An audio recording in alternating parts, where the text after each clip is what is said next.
దొరకని అండి, ఎక్కడా మీకు దొరకనివి. కాబట్టి ఏ రీతిగా ఉంటాయో మీకు ఉదాహరణ చెప్తాను. తల్లిగారు సిస్టర్ గారు 8వ అధ్యాయం కదా చెప్పింది, దానికి 4వ అధ్యాయము మ్యాచ్ అవుతుంది. దీంట్లో 9 వచనాలు ఉన్నాయి, దాంట్లో 8 వచనాలు ఉన్నాయి. కనబడుతున్నాయండి. 6వ వచనంలో ఏముంటుందంటే, మాకు మేలు చేయువాడు ఎవడని పలుకువారు అనేకులు. మాకు మేలు చేయువాడు ఎవరని పలుకువారు అనేకులట. తెల్లారులేస్తే ఇదే సమస్య. గమనించండి, సాక్ష్యాలు చెప్పేటప్పుడు అలా పిచ్చిగా చెప్పండి. ఈ సెంటర్లోని దాటి ఆ బొమ్మ దగ్గరకు వచ్చి ఆ లారీ దగ్గరకు వచ్చి అలా పట్టుకోపోయాను. మన కష్టాలు, మన బాధ, సెల్ఫ్ పిటీ అంటారు. ఆ సహోదరు బాధపడవద్దు, కానీ సెల్ఫ్ పిటీ అంటే ప్రతి మనిషికి సెల్ఫ్ పిటీ ఉంటుంది. క్రైస్తవులకు సెల్ఫ్ పిటీ ఉంటే దేవునికి ఇష్టమో కాదు. మన సానుభూతి, ఎవరి కష్టం వాళ్ళది. ఈ లోకంలో ఎవరికి కష్టాలు లేవనుకోవద్దు. గత 20 రోజుల్లో నేను 3 సెలవులు పోగొట్టుకున్నా. రాత్రే సెలవు పోగొట్టుకున్నా. ఏమండి, మరి అందరూ ఆశ్చర్యపోతారు. చాలా వేదనకరమైన ఎమ్మటెమ్మటే. ఎందుకంటే కొన్ని బాగా వాడబడుతున్నా, కొన్ని శక్తుల మధ్యన సరిహద్దు దేవతలు ఉంటాయి, కొన్ని అమాయకంగా బలి చేసే ఉంటాయి. మంత వేదన తెలుసండి. ఊరు కాని ఊరు వచ్చి సరే, ఇవన్నీ మన బాధలు చెప్పుకుంటానికి మనం సమయం వ్యర్థం చేయకూడదు. దేవుడు ఏం చేశాడో అది చెప్పాలి, కానుక వేయాలి. సాక్ష్యాలు చెప్పిన వాళ్ళంతా కానుక వేశారు. దేహానికి కనపరుచుకొని కానుక, సాక్ష్యం చెప్పి కానుకే. కాబట్టి మైక్ పట్టుకొని నాకు దేవుడు కనపడ్డాడు, నీకు మారు మనసు వచ్చిందా, దేవుడు కనపడ్డాడు, నీ భర్త మారాడా, దేవుడు కనపడితే ఏం ప్రయోజనం, నీ గొప్పతనం చెప్పుకున్నాం. అర్థమైందా? కాబట్టి ఇలా కాదు, సాక్ష్యాలు చక్కగా దేవుడు ఏం చేశాడో టూకీగా. నాకైతే చెప్పడం రాదండి అలాగా. నవలారా చూసారా, అందగాడు, కళ్ళజోడు పెట్టుకున్నాడు, బూట్ వేసుకున్నాడు, ఇవన్నీ వర్ణించడం మాకు సమయం చాలదు. నేను చెప్పలేను కూడా. చాలాసార్లు ట్రై చేశాను, కానీ కుదరదు నాకు. చాలా వేగంగా క్లుప్తంగానే చెప్తాను, కానీ సమయం చాలు. అంటే నేను గొప్పని చెప్పడం కాదు, కానీ అది ఒక టాలెంట్. అది ఎవరించి చెప్పడం అనేది టాలెంట్. కానీ అనవసర విషయాలు, బాధపడ్డాం, ఇంత వేదన పడ్డా 2-3 ముక్కల్లో చెప్పండి, అయిపోయింది. దాన్ని ఎవరించి అలా చెప్పకూడదు. దయచేసి నా సమయాన్ని వేస్ట్ చేసుకోను. నేను చెప్పే పద్ధతి ఏంటంటే, మోషే నీ చెప్పులు వీడు 4వ వచనం అండి. ఎన్నో వచనం అండి? 4వ వచనం. సౌలా నన్నేలా హింసిస్తున్నావు. అర్థమవుతుందండి? ఒకేలాగా అయి ఉంటుంది. అది పాత నిబంధన, ఇది పత్రిక. మళ్ళీ దీన్ని మిషనరీ వాళ్ళు అయితే తండ్రి, కుమార, పరిశుద్ధ. కుమారుడు భాగంగా మార్కు సువార్తలో ఉంటుంది. మోషే ఏరియా పేర్లు అక్కడ కూడా వస్తాయి, మళ్ళీ పేర్లే వస్తాయి. 3వ వచనంలో పొద మండుతుంది, పొద కాలిపోవట్లేదు. ఇక్కడ 3వ వచనంలో ఏమండి, ఇక్కడ 3వ వచనంలో ఏమొస్తుంది? ప్రకాశమైన వెలుగుతో సౌలు కింద పడ్డాడు. దర్శనం అంటే దర్శనం. ఇక్కడ రూపాంతరం మార్క్స్ వార్తలో శిష్యులు ఎదుట ముఖం మెరిసి, బట్టలు మెరిసి. భక్తులకు దర్శనం, మహాభక్తుడి దర్శనం. తప్పుదారిలో నడుస్తుంటే సత్యంలోకి నడిపించుకున్నాడు పిలిపించి, తప్పుదారిలో నడుస్తుంటే సౌలును దర్శనమిచ్చి మంచి దారిలో నడుపుకున్నాడు. శిష్యులకు తన మహిమను చూపించాడు. భక్తులకు ఇచ్చిన దర్శనం. ఇతను నా ప్రియకుమారుడు, ఇతని మాట ఆలకించడని 7వ వచనం. అంటే ఇశ్రాయేలు పెట్టిన మూలుగులు విని వచ్చారు. ఇక్కడ సౌలు పక్కన ఉన్నవారు స్వరం విన్నారు కానీ చూడలేదు. అక్కడ ఆ రైటర్ మొత్తం ఈ రైటర్కి తెలియదండి. మధ్యలో 2000 సంవత్సరాల గ్యాప్ ఉందండి. 2000 సంవత్సరాలు ఎవరైనా బతికితే కదా చూస్తానికి. మధ్యలో 15 తరాలు చనిపోయారండి. అయినా ఈయనకి తెలియదు, ఆయనకి తెలియదు, మధ్యలో మార్పు గారికి తెలియదు, ఇలా టాలీ అవుతున్నాయని తెలియదని ఇంకా రుజువు ఏంటి తెలుసా? అధ్యాయులు అయితే వాళ్ళు రాశారు, కానీ ఏ అధ్యాయం వాళ్ళు విభజించలేదు, అంకీలు వేయలేదండి. వచనాలు అంతకంటే రాయలేదండి. 200 సంవత్సరాల క్రితమే అంకీలు వేశారండి, వచనాలు వేశారండి. 1, 2, 3 వేసింది 200 సంవత్సరాల క్రితమే. అంకీలు వేసిన వాళ్ళకి తెలియదు, కలుస్తున్నాయి. రాసిన వాళ్ళకి అంతకంటే తెలియదు. మరి ఎలా కలుస్తున్నాయి? ఎవరు ఏ కాలంలో రాసినా వారి వెనకాతలు ఉన్నది ఎవరు? అక్కడ ఏ డిజైన్ ఇచ్చారో అక్కడ కూడా అదే డిజైన్ ఇచ్చారు. చూడండి, కిటికీలు ఉంటాయి అనుకోండి, 3 కిటికీలు. పక్క కిటికీలో ఏ డిజైన్ ఉందో అడ్డగీత ఉంటే ఇక్కడ కూడా అడ్డగీత. ఇక్కడ చక్రం ఉంటే ఇక్కడ. ఇప్పుడు 3 మిలిటరీ వాళ్ళు నడిచారు అనుకోండి, 3 మిలిటరీ వాళ్ళు నటించి, తమ్ముళ్ళు నటించి ఒకేసారి చేయి కలుపుతారు, కాలు కలుపుతారు. కానీ ఇక్కడ నటిస్తానికి ఆస్కారం లేదు, వాళ్ళకి తెలియదు. ఇక్కడ 3 నిలబెడదాం, 3కి 3 స్లిప్లు ఇచ్చి ఒక పిచ్చి గీతకి ముందా ఒకలా గీస్తారండి. ఒక్కసారి గీసారు, అలాగా ఆశ్చర్యపోయి ఆహా అని ఆశ్చర్యపోయి ఒకసారి, మళ్ళీ రెండోసారి, అలా 30 సార్లు గీశారు. అదే అధ్యాయం. అర్థమవుతుందండి? ఇలా ఎన్ని అధ్యాయాలను మీరు చూడొచ్చు, ఏ ఐటెంలో అయినా చూడొచ్చు. Christmas, Easter, death day, birthday, మట్లాదివారం, ఆఖరికి బస్సు బుధవారం, పెళ్లి, పుష్పోతి కార్యక్రమం కూడా చూస్తారు. ఏదైనా వచ్చినా నేనైతే సింపుల్గా తగ్గట్టు సరిపోయేది వచ్చిన చెప్పాలనుకుంటున్నా. మళ్ళీ ఒక్క ఉదాహరణ చెప్తే మీకు సరిపోదు, ఇంకో ఉదాహరణ చెప్తున్నాను. ఈ ఉదాహరణ మాత్రమే చూడండి. మనిషిని పోలికగా పుట్టి దాసుని స్వరూపము ధరించి 7వ వచనం, నీవు నా కుమారుడు, నేడు నిన్ను కని ఉన్నాను. ఏంటండి అది? 7వ వచనం. లోకాసువార్త 2, ఫిలిప్పీ 2. ఇక్కడ 2వ వచనము, తొలిచూలు కుమారుని కానీ. లోకాసువార్త 2, ఫిలిప్పీ 2, కీర్తనలో 2. 3 ఏడుల్లో క్రిస్మస్ ఉంది. మరియమ్మ కన్నది, యెహోవా కన్నాడు, తాను పుట్టాడు. 3 ఏళ్ళు. ప్రజలందరికీ సువార్త. 10వ వచనం, ప్రతి మోకాలు యేసునామమున వంగను. ఎలా కలిసిందండి? చూసారా ఎప్పుడైనా? ఏమండి చూసారా? బుక్స్లో కానీ వీడియోస్లో కానీ రావు. మీ టైం ఏం వేస్ట్ కాదు. దేవుడు ప్రత్యక్షత. ఒక సర్పం కనబడి మనకు కనబడకుండా వెళ్ళిపోతే జాడ చూపెడితే ఇలా మూగుతారు. అలా భక్తులైతే కన్నీళ్ళు కాచారు చాలా మంది. ఏమండి దాగి ఉన్నాడు దేవుడు వాళ్ళ వెనకాల. అండ్ మార్కులు ఇలా ఉంది, మొత్తం ఇలా ఉంది. ఎంతమంది రాశారు కదా, 40 మంది. చూసుకోండి మీరు కావాలంటే. ఎముకలు ఉన్నాయని అందరికీ తెలుసు. ఏమండి ఊహతో కాదు అని మరి రాయబడింది. కానీ అవి ఇలా చూస్తే ఎముకలు ఉన్నాయని అందరికీ తెలిసిన, మరి ఎక్స్రే పెట్టి తీస్తే మరి ఎలాగా ఎముకలు క్లియర్గా కనబడతాయి, అలా కనబడతాయండి. భూపతులారా బోధనుందుడు. ఇంకో 10వ వచనం. బోధ ఎందుకు? సువర్తమానం కాబట్టి. భూపతులు ఎందుకు? భూమి మీద ప్రతి మోకాలు. తొలుచూలు. ఇక్కడ 8వ వచనము, రాత్రి వేళ మందను కాసుకొని. 8వ వచనం, రాత్రి వేళ మందను కాసుకొని అంటే మరణం పొందినంతగా ఇదే చూపాయని కాసుకున్నాడు. ఈయన ప్రభు అయిన క్రీస్తుని ప్రభువుగా అంగీకరించో. 11వ వచనం. అర్థమవుతుందండి ఎంత మజాగా ఉంటుందో. సపోర్ట్ రిఫరెన్స్లు పేర్చుకోక్కర్లా, వాటికి అవే సరిపోతాయి. నీవు ఎరగని జనులు పిలిచదు, జక్కయ్యా త్వరగా దిగుము. అర్థమవుతుందండి?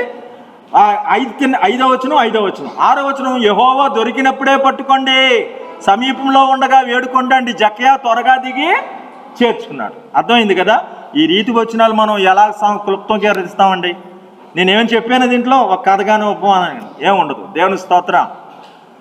కాబట్టి నా సమయం చాలదు, కానీ నేను ఒక పాటతో, యేసన్న గారు కూడా ప్రవక్తలతో సమానము అని ఆయన పాట రాశాడు. ఆ పాట కూడా ఈ ప్రవక్తలు ఎంతో అంతండి. ఆ పాట నేను మీకు చెప్పాలనుకుంటున్నా. ఏంటంటే ఏమండి, తల్లిగారు రాసి చెప్పిన మాటకి 8వ అధ్యాయానికి 4వ అధ్యాయం జరిగిపోతుంది. మాకు మేలు చేయవాడు ఎవడంటే సమస్తం మీద ఆయన అధికారం ఇచ్చాడు అనేది 6వ వచనం. 8:6లో 4:6లో ఏముంది? మాకు మేలు చేయవాడు ఎవడు? వారి ధాన్య ద్రాక్షరసములు విస్తరించినాటి సంతోషం కంటే అధికమైన సంతోషం మా హృదయంలో పుట్టించింది. ఇక్కడ శాకాహారం అంటే ఎడ్లను, ఏమండి పశువులను, అక్కడ మాంసాహారం ఉంటుంది. చూసుకోండి కావాలంటే. టాలీ అవుతాయి, ప్రతిదీ టాలీ అవుతాయి. కాబట్టి నేను అది కాదు, కానీ నీ ముఖం మనోహరమో, నీ స్వరం మాధుర్యమో, పాదాలు అపరంజమయం. ఆ వాక్యం చెప్పాలనుకుంటున్నాను. దీంట్లో చాలా వచనాలు ఉంటాయి, 20 వచనాలు. 23లో 60 వచనాలు అవుతాయి, చదవడానికే 60 నిమిషాలు అవుతాయి. కానీ పాటదా చెప్తాను, 6 వచనాలు 60 కలిసిన నా వీడియో ఉంటుంది, చూసుకోండి. పాటగా అంటే నీ ముఖం మనోహరమో, స్వరం మాధుర్యమో, పాదాలు 3 వచనాలు అక్కడికి. నీవే నా తోడువై ఒక రిఫరెన్స్. అలాగేంటండి, నీవే నా శైలమై, నీవే నా శృంగమై, అదో రిఫరెన్సు. అలాగే ఇంకా ఏమంటారు, నన్ను మైమరిచి నీవే ఆలయమై, నా నిశ్చిత్తమకే అర్జంతమై అంటారు చూసారా.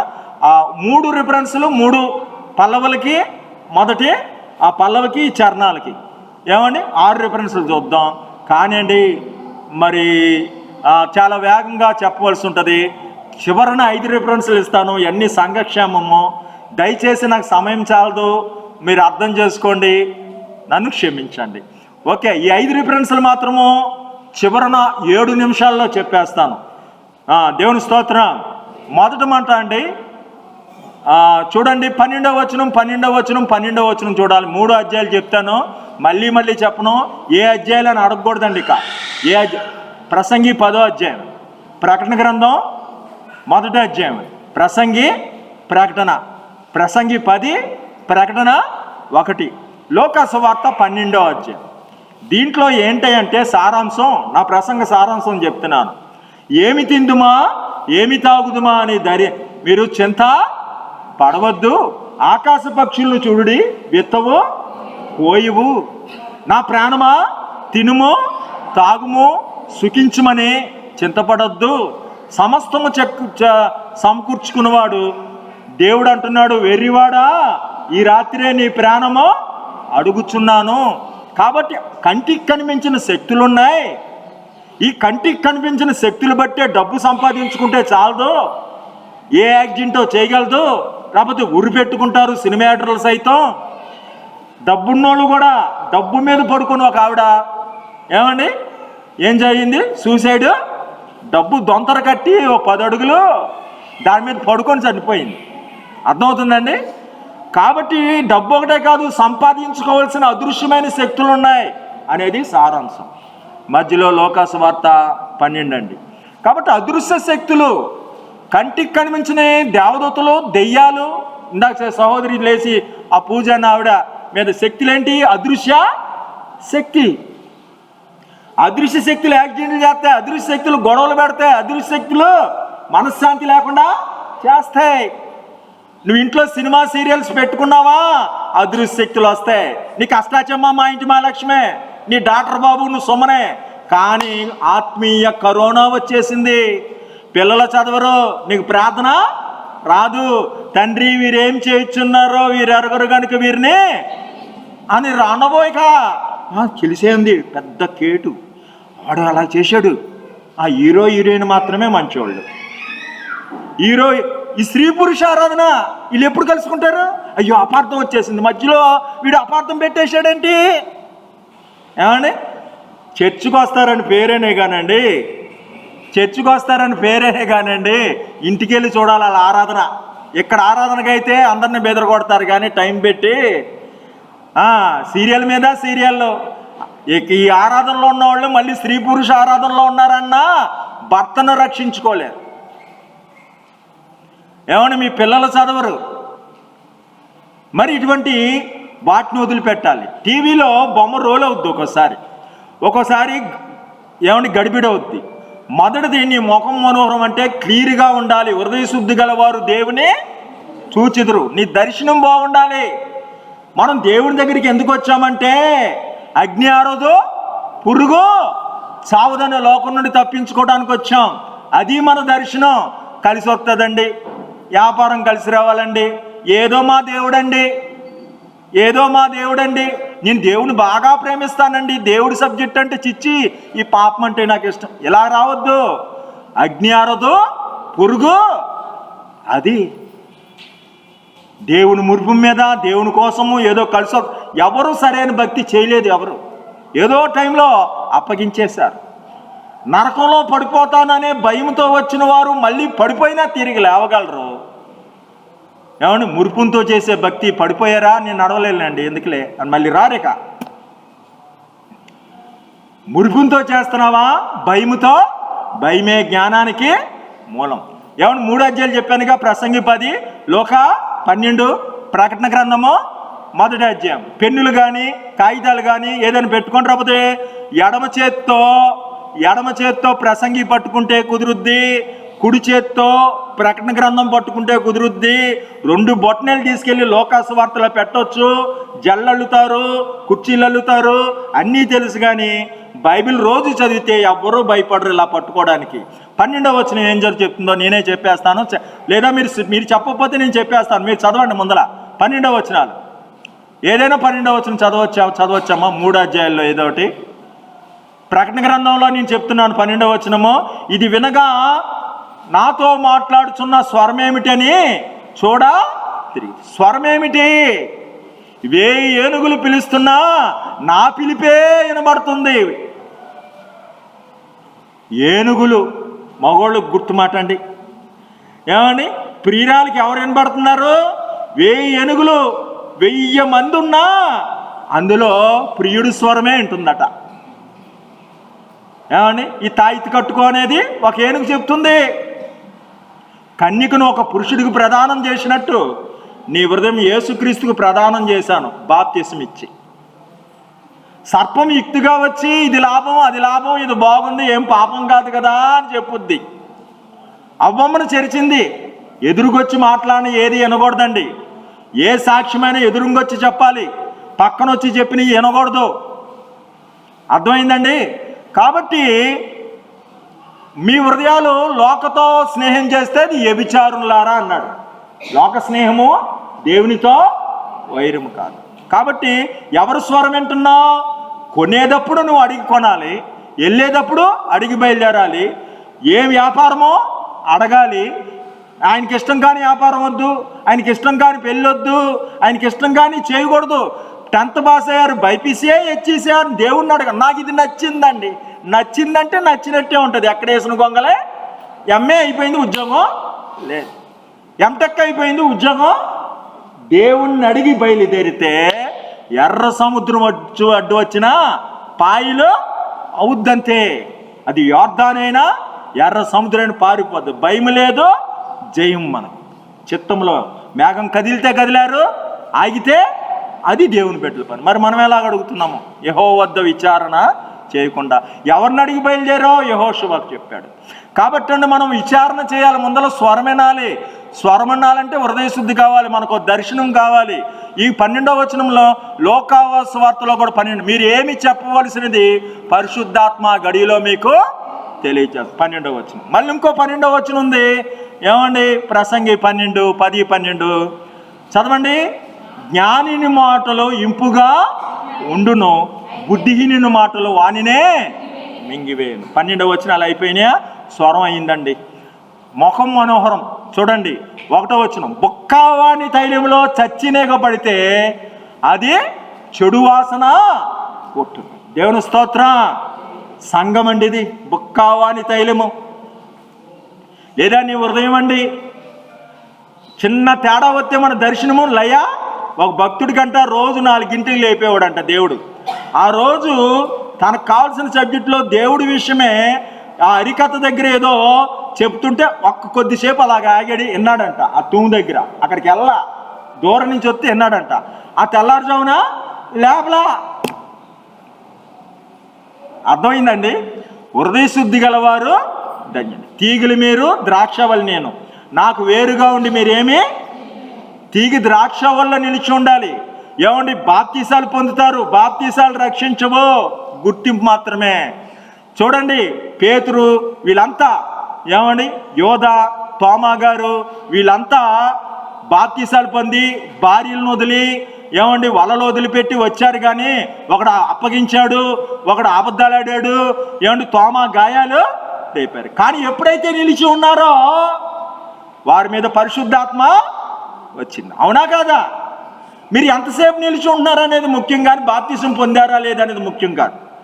బాప్తిసం అక్కర్లేదని కానీ మళ్ళీ బోధిస్తారేమో. బాప్తిసం కావాలి. కొన్ని పరిస్థితుల్లో బాప్తిసం లేకపోయినా పర్వాలేదు. కొన్ని పరిస్థితులు అవి పాస్టర్ అమ్మ గారు చెప్పుకుంటారు. దేవుని స్తోత్రం. ఏమండి, బాప్తిసం కావాలని బాప్తిసం పొంది తృప్తి పొంది నిలిచి ఉన్నది ఎంతసేపు? బుక్కావాని తైలంలో చచ్చినేగబడితే అదంతా చెడు వాసన కొట్టును. మరి ఇంకో వచనము, 1వ వచనము, ప్రకటన గ్రంథం 1. యేసుక్రీస్తు తన దాసులు కనబరిచిన ప్రత్యక్షత. యేసుక్రీస్తు ప్రత్యక్షత ఎవరికి ఇస్తాడండి? పాపము చేయవాడు పాపమునకు దాసుడు. యేసుక్రీస్తు తన దాసులకు ఇస్తాడు ప్రత్యక్షత. ఇంకో వచనము, 1వ వచనం, జనులు వేల కొలదిగా వచ్చారట యేసయ్య మీటింగ్కి. వాళ్ళని చూసి యేసయ్య పొంగిపోలేదు. వేల కొలదిగా వస్తున్నారని నువ్వు అంటున్నావేమో, పులిసిన పిండి ఉన్నది జాగ్రత్త అన్నాడు. చూసుకోండి, కాలితే ఉంటుంది. పులిసిన పిండి వేల కొలది వస్తే కాదు, పులిసిన పిండి ఉంటుంది. శుద్ధత గురించి 1వ వచనం, నీ ముఖం మనోహరమో నీ స్వరమో మాధుర్యం. దేవుని స్తోత్రం. ఎవరు స్వరం అంటే ఇష్టపడుతున్నావో? యేసయ్య స్వరం అన్నా ఎప్పుడైనా విన్నా? సౌలా సౌలా నన్నేలా హింసించు చున్నావనే స్వరము, సౌలా సౌలా నన్నేలా హింసించు చున్నావనే స్వరము, సౌలాదికుని అంత సంధింపగానే, సౌలాదికుని అంత సంధింపగానే సద్భక్తుడై పౌలుగా మారిపోయాడట. ఏ సన్న స్వరమన్నా నీవు ఎప్పుడైనా విన్నావా? ఏ సన్న స్వరమన్నా. ఏమండి, నాకు దేవుడు మాట్లాడిన రోజు ఉండదు. ఓకే, మీరు వింటున్నారా? స్వరం వింటున్నారా? ఎలా చెప్తాడండి? ఏ గ్రూపు?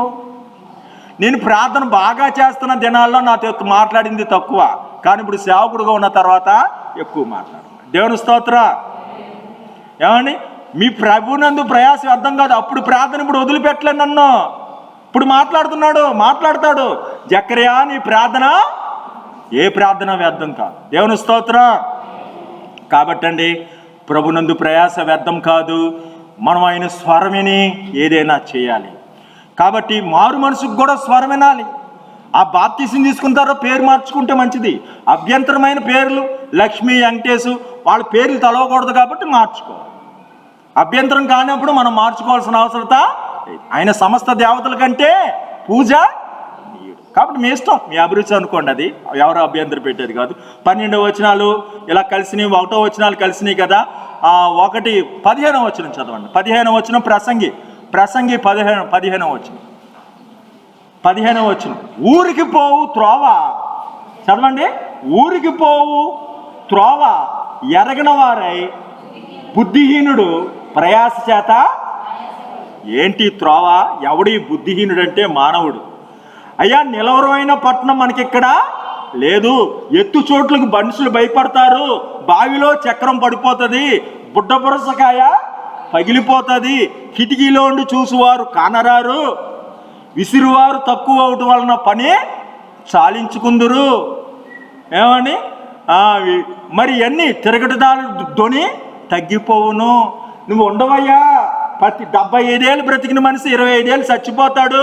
చచ్చిపోవడం అంటే ఏంటి? రోజు 8 గంటలు నిద్రపోతారు. 75 ఏళ్ళు బ్రతికిన మనిషి 25 ఏళ్ళు చచ్చిపోవడం అంటే నిద్రపోతాడు. అంతకంటే ఎక్కువ కూడా నిద్రపోతాడు. మిగతా 25 ఏళ్ళు రెక్కాడితే కానీ డొక్క ఆడదు. 50 ఏళ్ళు పోయినాయి, మిగతా 25 ఇంకా 25 ఏళ్ళు మిగిలినాయి. ఈ 25 ఏళ్ళలో ఎయిడ్స్ ఎదుర్కోవాలి, క్యాన్సర్ ఎదుర్కోవాలి, టీబీ ఎదుర్కోవాలి, బీపీ ఎదుర్కోవాలి, ఏమైనా kidney trouble heart attack, accident తప్పించుకోవాలి, పిల్ల ఎలా జరుగుతుందో వంట వండుకోవాలి, ఉల్లిపాయమా పచ్చిమిరకాయమా అని వంట వండుకోవాలి, స్నానాలు చేసుకోవాలి, తినాలి. పిల్లలు బాగుంటారా, మనవలు బాగుంటారా? ఇవన్నీ 25 సంవత్సరాలు. నువ్వు ఈ బతికింది ఏంటి? ఇవి కొద్దిగా ఏదైనా వింటే చిరంజీవి, బాలకృష్ణ, అత్తాచమ్మ, మా ఇంటి మహాలక్ష్మి, పేకాటోడు పేకాట, ఆకు ఒక్క. ఆయన సన్నిధిలో సంపూర్ణ సంతోషం, ఆయన కుడి చేతిలో నిత్య సుఖాలు ఉన్నాయి. దేవుని స్తోత్రం. ఊరికి పోవు త్రోవ వెరగక బుద్ధిహీనుడు ప్రయాస చేత ఆయాసపడుతున్నాడు. అన్నను మోసం చేశాడో బుద్ధిహీనుడు, తండ్రిని మోసం చేశాడో బుద్ధిహీనుడు.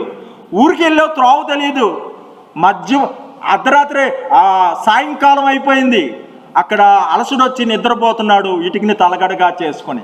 ఇదే నీ త్రోవ, అక్కడికి ఇక్కడికి వెళ్తావంటే అని నిచ్చెన చూపించాడు.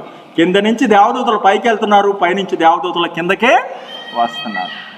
నిత్యంగా స్థలంలో దేవుడు ఉన్నాడని అక్కడ బేతేలు అని పేరు పెట్టి ఇటుకుని మీద నూనె పోసి నేను తిరిగి వస్తే, క్షేమంగా వస్తే ఇక్కడ నేనేం చేస్తానో మందిరము. ఇంకో బుద్ధిహీనుడు 1000 మంది భార్యలు కలిగి ఆయన ప్రార్థన చేస్తే ఆకాశంలో ఉండి అగ్ని వచ్చి బలి తీసుకుంది. 1000 మంది ప్రార్థనలు 1000 మంది భార్యలను చేసుకొని 1000 మంది